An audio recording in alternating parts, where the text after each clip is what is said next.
जय हिंद, जय भारत, जय जम्मू कश्मीर। मैं तमाम अपने साथी, अपने भाई, अपनी बहन को, जो हमने 8 तारीख को जम्मू कश्मीर के अंदर यानी कि जम्मू प्रेस क्लब के अंदर हमने एक प्रदर्शन किया सरकार के खिलाफ और सरकार को जगाने का काम किया, जो हमारी मांगों को पूरा करवाने की बात की।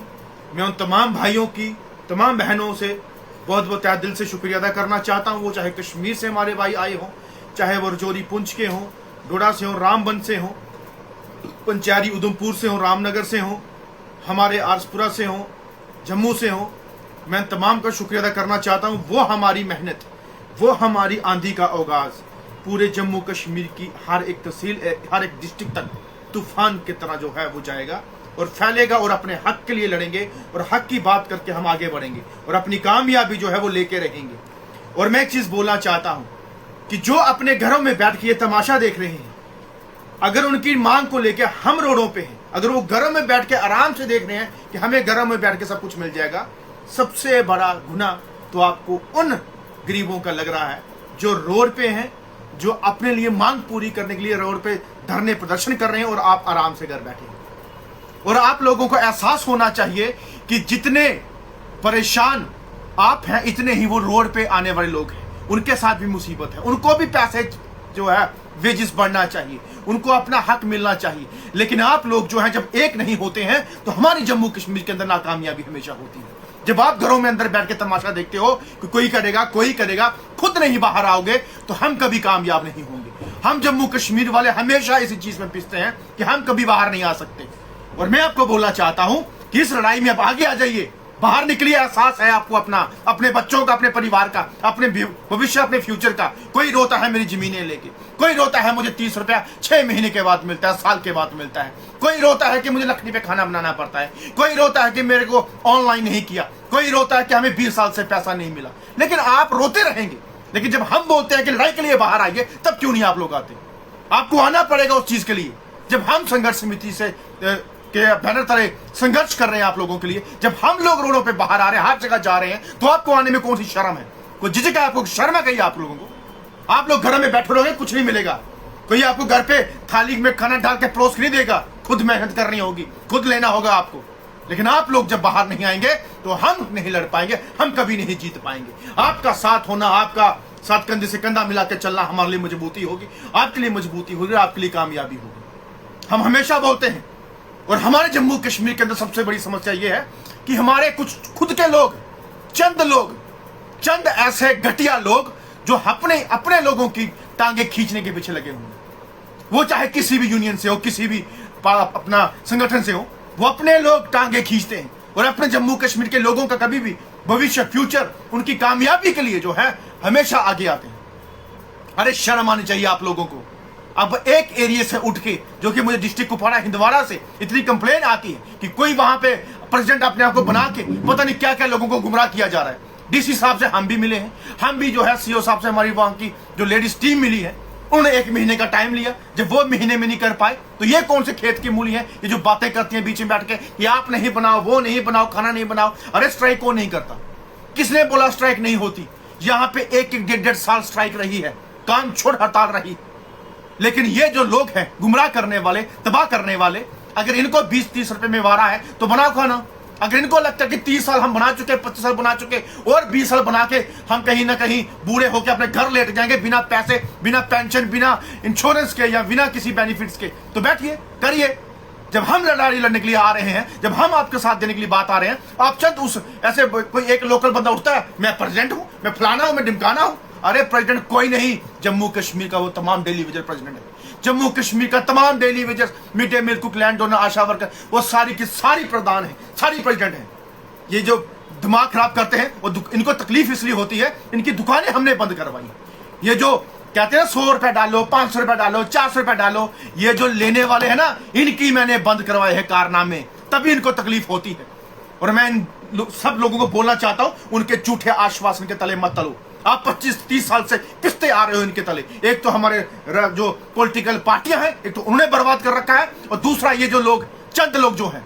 और बड़ा शुक्रिया अदा करता हूं मैं एलजी साहब का कि इन्होंने ऑर्डर निकाला कि अगर टीचिंग फैकल्टी के अंदर, अगर एजुकेशन डिपार्टमेंट के अंदर अगर कोई भी किसी को किसी ऑर्डर के तहत उसको परेशान करता है, तंग करता है, जहां उसका उल्लंघना करता है, तो उसके ऊपर सख्त से सख्त कार्रवाई होगी। मैं बहुत दिल से इस ऑर्डर का स्वागत करता हूं। अच्छा है, बहुत बढ़िया है। कल हमारी एक बूढ़ी बेचारी बुजुर्ग माँ है टिकरी के अंदर, वो रोई है, रो के, अगर कल को उसको हार्ट अटैक आ गया, कुछ प्रॉब्लम होगी, टीचर उसका जिम्मेवार होगा, उसका नाम पता सब कुछ हमारे पास है, वो जेडीयू के पास, सीओ के पास दिया जाएगा कि अगर इस बुजुर्ग माता कुछ हुआ तो हम इनके ऊपर जो है कड़ी से कड़ी कार्रवाई करवाएंगे। और ये जो लेटर्स हैं हमारे, जो टीचर परेशान करते हैं, किसी को धक्के मारना, अंदर नहीं आने देना, जा जो मर्जी कर लो, फलाना ढिमकाना, जो बड़े बड़े ताने मारते हैं, और प्रधानमंत्री आवास योजना का जो उल्लंघन करती हैं, जो अपनी मर्जी से लोगों को थ्रेट देते हैं, जो ऑर्डर पास करवाते हैं, मैं उनके खिलाफ जो है लेटर इशू कराओ के एलजी साहब के लिए दूंगा कि ये देखो, इनसे पूछे कि ये कौन होते हैं अपने प्रधानमंत्री जॉब की जो स्कीम है उसके लिए उल्लंघना करना, उसका जो है अपने मर्जी से मालिक बनना। टीचर मालिक है क्या?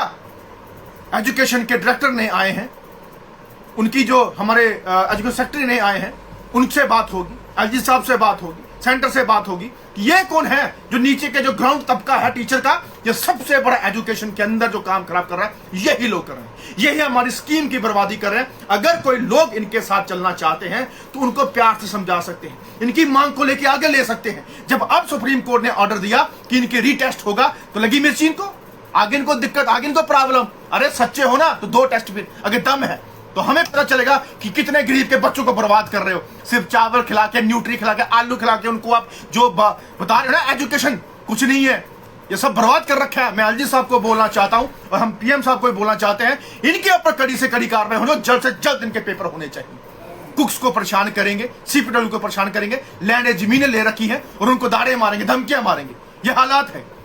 और सबसे बड़ी बात मैं उनको बोलना चाहता हूं, ये किसी बहम में न रहे कि आप लोग संदीप चिप को बोलेंगे कि ये किसी से गलत कर रहा है, किसी के अंदर दम नहीं कि कोई मुझे बोल दे मैं किसी गलत कर रहा हूं। गरीब के लिए इंसाफ के लिए खड़ा हो रहा हूं, गरीबों के लिए, जो मजलूम आज रोडों पे है, परेशान है 30 साल से, उनके लिए बात उठा रहा हूं और उठा इतनी रहा हूं कि मैं चुप नहीं बैठूंगा, ये बात याद रखना। और उनको भी मैं बोलना चाहता हूं, आराम से बैठिए, अपना काम कीजिए, गरीबों का साथ दीजिए। गरीबों के साथ अगर आप खिलवाड़ करेंगे बर्दाश्त नहीं करूंगा। और यहाँ पे हिंदू मुस्लिम करने वाले जो लोग हैं, जो बोलते हैं बाहर से आया, वहां से आया, ये बात करना बंद कीजिए। ऐसी कार्रवाई कराऊंगा कि याद रखी जाएगी कौन बाहर से कौन कहां से है। हम जम्मू कश्मीर को जब एक लेके चलते हैं तो कोई लोग जो बात करते हैं कौन जम्मू से है, जो बाहर से है, जहां कश्मीर से है, बाहर से है, ऐसे लोगों के ऊपर सख्त कार्रवाई होनी चाहिए, ये मैं बात करता हूं। और ये जो जात पात में बांटते हैं हिंदू मुस्लिम सिख ईसाई, उनके ऊपर भी कार्रवाई होनी चाहिए कि हम जब नहीं समझते, हम सबको एक समझते हैं, ये कौन होते करने वाले। और मैं तमाम को बोलना चाहता हूं, कोई हमने स्ट्राइक की कॉल ऑफ नहीं दी, जब मैं दूंगा तब बात होगी। अगर किसी को मेरा साथ देना है तहे दिल से, जो इंसान ईमानदार सच्चाई की राह पे चलने वाला होगा, जो मंजिल को पाने वाला होगा, जो एक मुट्ठी होकर चलने वाला होगा, यूनाइट चलने वाला होगा, जो अपनी मांग अपनी डिमांड को पूरी करवाने वाला होगा, वो हमारा साथ दे। और संदीप चिप कभी पीछे नहीं हटेगा, ये आपसे वादा है। जहां होगा, जिधर होगा, जहां तक होगा, हम लड़ाई लड़ेंगे और आपको हक दिला के रहेंगे। और जो श्रीनगर के अंदर प्रोग्राम था, जो बड़ी डींगे मारते हैं, बकवास करते हैं कि कैंसिल क्यों हुआ, क्यों नहीं हुआ, किसी के घर पे मौत हुई थी इसलिए वहां पे कैंसिल किया गया, किसी का बाप गुजरा था, तो क्या हम वहां पे प्रोग्राम करते? इन बदतमीज लोगों के जो आप बातें सुनते हो, जिनको ये एहसास नहीं किसी के बाप के गुजरने का क्या दुख होता है, उनके घर हम प्रोग्राम करते हैं, उसके पास प्रोग्राम करते करेंगे, कश्मीर के अंदर जल्दी ही करेंगे, ये बात याद रखना। ये झूठे चोंचले सुनने वाले तमाम भाई बहनों को बोलना चाहता हूं, तमाचा मारो इनके मुंह पे। अगर ये बर्बादी कर रहे हैं आपकी 25-30 साल से आज तक कुछ नहीं दे पाए, जब करने की बारी आए तो ये आपकी टांग खींचते हैं। जितना हो सके इस वीडियो को शेयर करें और अपनी लड़ाई, अपना इस जंग को लड़ने के लिए अब और तेजी से बाहर आए, क्योंकि अब ये जंग रुकने वाली नहीं है। अब लड़ाई फाइनली होगी और जीत पक्की होगी और एजुकेशन सिस्टम सबसे पहले बेहतरी की तरफ लेके जाएंगे, ये मेरा वादा है आपसे। और इसकी तरफ बहुत बेहतरी हो रही, चाहे वो एलजी साहब लगे हुए हैं, चाहे वो सीएम साहब लगे हैं, हर तरीके से हमारी एजुकेशन सिस्टम को बेहतर करने की बात हो रही है। ये मुझे बहुत खुशी है और इसको हम बहुत बेहतर लेके आएंगे कि गरीब का बच्चा, खाना छोड़ो, पढ़ाई बहुत बेहतरी है, खाना तो वो घर से भी ला सकता है, लेकिन जो पढ़ाई है जिससे पढ़ लिख के कुछ अच्छा ईमानदार, एक अच्छा ऑफिसर, या एक एम्प्लॉय, या एक डॉक्टर, इंजीनियर, पुलिस ऑफिसर बन सके, अपना परिवार पाल सके, अच्छी तरीके से जा सके, उसके लिए। और जितना हो सके इस वीडियो को शेयर करना और उन लोगों तक जरूर पहुंचाना जो लोगों की टांग खींचने का काम करते हैं, उनको भी नहीं बख्शा जाएगा, ये बात याद रखना। जय हिंद, जय भारत, जय जम्मू कश्मीर।